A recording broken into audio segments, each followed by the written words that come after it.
नमस्कार दोस्तों, मैं नेहा बात कर रही हूँ। और आप लोग मुझे मेरे फेसबुक पेज पे लाइव के माध्यम से सुन पा रहे होंगे। अगर मेरी आवाज़ आप लोगों तक पहुँच रही है तो एक बार कंफर्म करेंगे।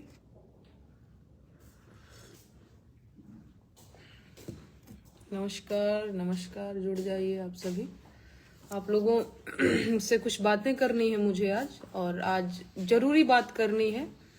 जुड़ जाइए। आप लोग अपने कमेंट के माध्यम से मुझे सूचित करेंगे कि मेरी आवाज़ जो है वो आप लोगों तक पहुंच रही है। नीतीश ठाकुर जी, अर्जुन जायसवाल जी, विनोद शुक्ला जी, गुलशन कुमार जी जुड़े हुए हैं, शिवम सिंह गहरवार जी जुड़े हुए हैं, सतबीर जी मुझे देख रहे हैं। नमस्कार नेहा जी, आप कैसी हैं? मैं एकदम अच्छी हूँ। तबरेज खान जी, गुलू जी, आप सभी जुड़ जाइए। आज आप लोगों से कुछ महत्वपूर्ण बात करनी है, और बात ये करनी है, आप लोगों ने भी देखा ही होगा शायद, और अगर नहीं देखा होगा तो मैं दोबारा से जो है मैं बता देना चाहती हूँ कि जी हाँ, मैं उसी विषय पे बात भी करने आई हूँ, जो मेरे खिलाफ जो है जिस तरह से नोटिस वगैरह चीज़ें भेजी गई हैं। हुआ ये, आप लोगों को पता ही है, मैंने यूपी में काबा सीजन 2 करके एक गीत रिलीज किया, जो कानपुर में प्रकरण हुआ है। वो आप सबको पता है किस तरह से पुलिस प्रशासन की असंवेदनशीलता के चलते माँ बेटी जिंदा जो है जल करके मर गई, और पुलिस जो है वो देखती रह गई तमाशा। तो उसके खिलाफ मैंने गीत लिखा, यूपी में काबा सीजन 2। मेरा स्वास्थ्य थोड़ा सही नहीं है, पर कोई बात नहीं। तो यूपी पुलिस जो है उसको बड़ा बुरा लग गया, और वो मेरे खिलाफ नोटिस भेज दिया। सबसे पहले तो वो अंबेडकर नगर गए, जहाँ पे मेरा ससुराल है। वहां पे मेरे ससुर जी को नोटिस दिया कि भैया अच्छा, कुछ लोग यहाँ भी ट्रोल कर रहे हैं। इट्स ओके, कोई बात नहीं, मैं मेरी बात कंप्लीट करती हूँ, इसके बाद आप लोग, ये सब भी तो जारी ही रहता है।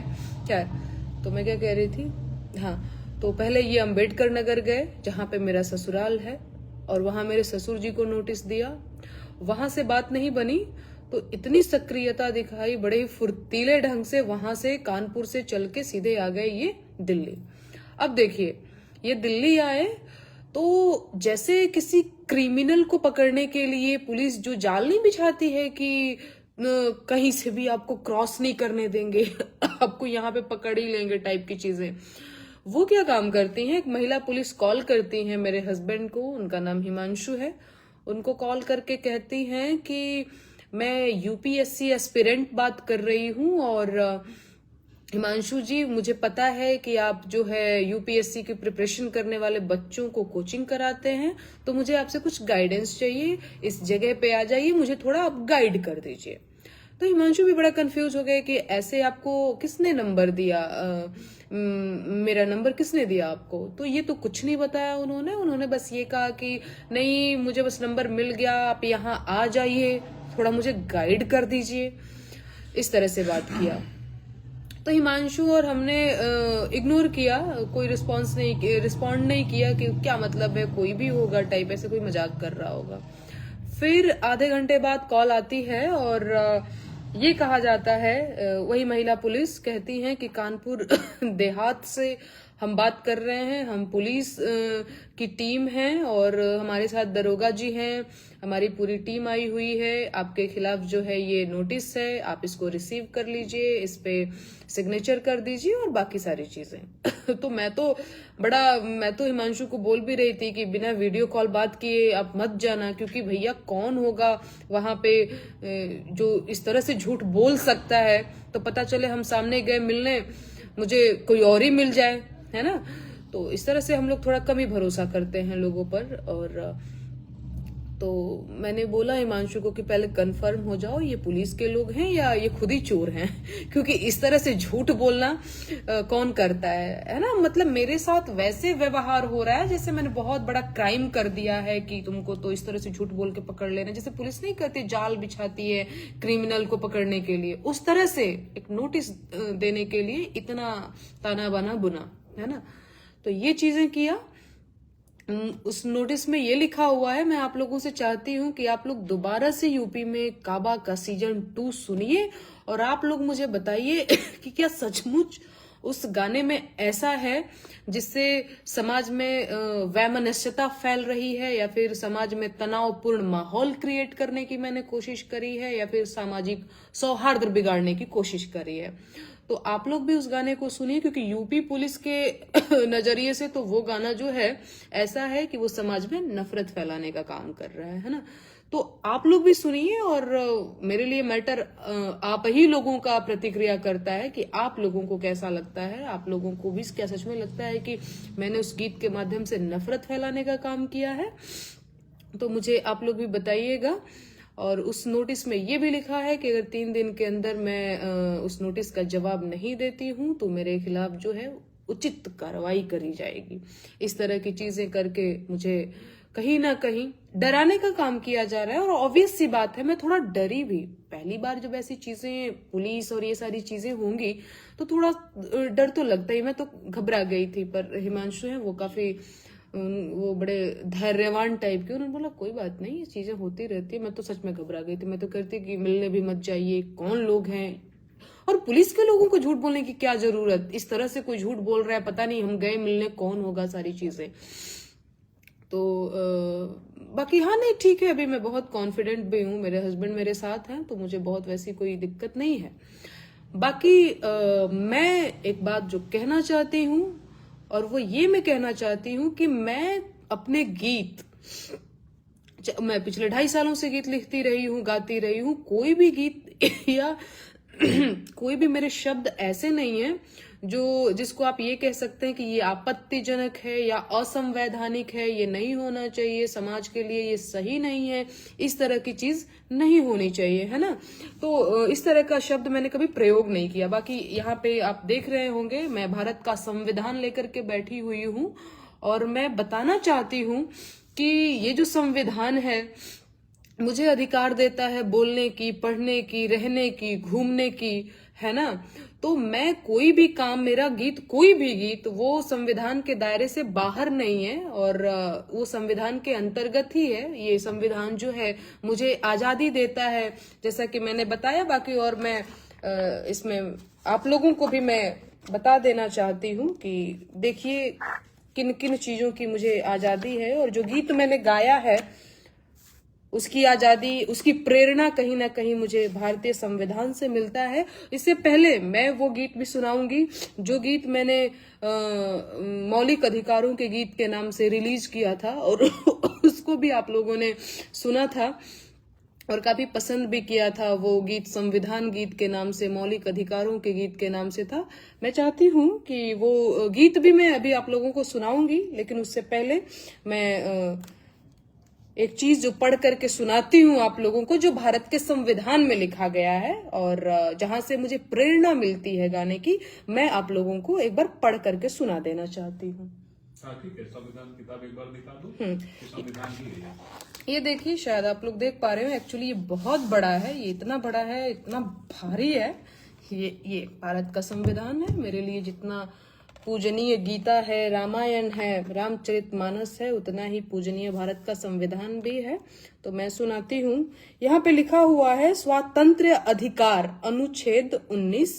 इसमें लिखा हुआ है सब नागरिकों को वाक स्वातंत्र्य और अभिव्यक्ति स्वातंत्र्य का, शांतिपूर्वक और निरायुध सम्मेलन का, संस्था या संघ बनाने का, भारत राज्य क्षेत्र में सर्वत्र अबाध संचरण का, भारत राज्य क्षेत्र के किसी भाग में निवास करने और बस जाने का, संपत्ति के अर्जन, धारण और व्ययन का, तथा कोई वृत्ति, उपवाजिका, व्यापार या कारोबार करने का अधिकार होगा, है ना। आप लोगों ने इसको सुना, और भी बहुत सारा है, लेकिन मैं इतना इसलिए पढ़ रही हूँ क्योंकि ये सारे जो चीजें चल रही हैं उसमें ये शामिल हो जाती हैं, है ना। तो ये अधिकार जो है ये अधिकार जो है मुझे भारत के संविधान ने दे रखी है, तो मैं फर्जी में ऐसे ही बेतुके सवाल नहीं कर रही हूँ, बेतुके जो है गीत नहीं गा रही हूँ। कहीं ना कहीं इससे मुझे इंस्पिरेशन मिलता है। बाकी संविधान गीत, मौलिक अधिकारों के गीत को मैंने भोजपुरी में भी लिखा हुआ है, और मैं चाहती हूँ कि एक बार फिर से मैं आप लोगों को सुनाऊं, ताकि जिनको अपने अधिकार न पता हो उनके सामने डराने की कोशिश करिएगा, उनको धमकाने की कोशिश करिएगा। मैंने बार बार कहा है कि मैं संविधान में विश्वास करने वाली लड़की हूं, तो आप मुझे डरा नहीं सकते हैं, है ना। आप सरकार में हैं तो आप रंगबाजी कर सकते हैं, बदमाशी कर सकते हैं, पर डरा नहीं सकते हैं, है ना, क्योंकि मुझे अपने अधिकार पता है कि क्या चीजें हैं, मैं क्या कर रही हूं, है ना। तो आप अपना काम जारी रखिए, बाकी मैं सारा काम जो कुछ भी कर रही हूँ संविधान के कहीं ना कहीं दायरे में ही कर रही हूँ। एक बार मैं गीत सुनाना चाहती हूँ, आप लोगों को सुनिएगा।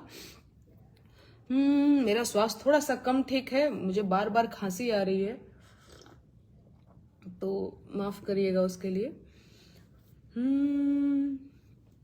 संविधान के सुनला विचार भैया, आव समझायापन अधिकार भैया, काका चीज के हौआ हकदार भैया, आव समझायापन अधिकार भैया। तोहर पहिला अधिकार हौवे समता के हो, जाति धर्म के भेद मिटे जनता के हो, केहू छोट बड़ ना बराबर भैया, आव समझायापन अधिकार भैया। 14 से 18 के सार भैया, आव समझायापन अधिकार भैया।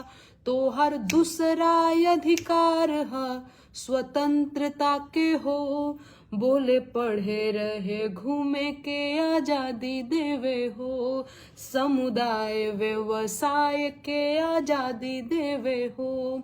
19 से 22 के गुहार भैया, आव समझायापन अधिकार भैया।